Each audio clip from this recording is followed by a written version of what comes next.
দর্শক, দীর্ঘ ঈদের ছুটির শেষে রাজধানীর বাজার দরের খবর জানাবো এবার আপনাদেরকে। শান্তিনগর বাজার থেকে সরাসরি যুক্ত হচ্ছেন সহকর্মী রাকিব হোসেন।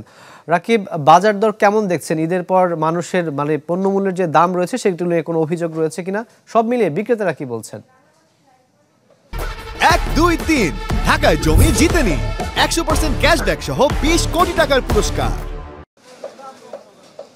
রাকিব, ঈদের সময় মাছ, মাংস এবং মুরগির বাজারে একটু মানুষের ভিড় বেশি ছিল, কিন্তু ঈদের পরে দেখা যাচ্ছে শাকসবজির বাজারে মানুষের আনাগোনা বেড়েছে এবং মানুষ কিন্তু শাকসবজি কিনছেন। একটু আগে একজন 4টা পেঁপে কিনেছেন। 4টা পেঁপের দাম এসেছে 245 টাকা।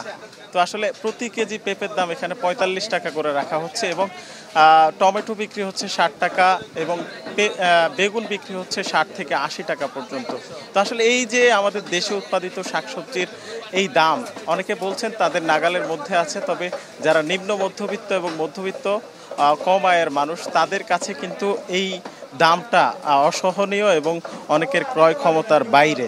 তারা বলছেন যে আসলে কৃষক অনেক সময় কম উৎপাদনের পরে এই পণ্যটা বিক্রি করতে পারে না, কম দামে বলার পরেও তাদের বিক্রির সুযোগ থাকে না, অথচ এটা রাজধানীর বাজারে যখন আসে তখন অনেক দাম বেড়ে যায়। আমরা একজন ক্রেতার সঙ্গে কথা বলে জানার চেষ্টা করব যে আসলে বাজার পরিস্থিতি কেমন। আচ্ছা, একটু যদি কথা বলতেন যে বাজার পরিস্থিতি আসলে। আমি বাজার পরিস্থিতি দাম কইরা কিছু কিনি না, এখানে আসি একটা দোকানে যা আছে ইনসাফ মতো রাখে, আমি অন্য পরিস্থিতি বলতে পারবো না।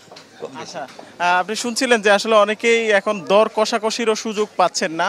আমরা যদি মাছ মাংসের কথা বলি, আজকে ইলিশ মাছ এই বাজারে বিক্রি হচ্ছে 600 গ্রামের এক একটা ইলিশ বিক্রি হচ্ছে 1000 টাকা দরে এবং মাংসর দাম কিছুটা কমে, এখন 750 টাকা অথবা 760 টাকা বিক্রি হচ্ছে। ব্রয়লার মুরগির দামও আমরা দেখেছি যে 250 টাকা 60 টাকা, যেটা ঈদের সময় বিক্রি করা হয়েছে, এখন 220 টাকা 30 টাকায় নেমে এসেছে।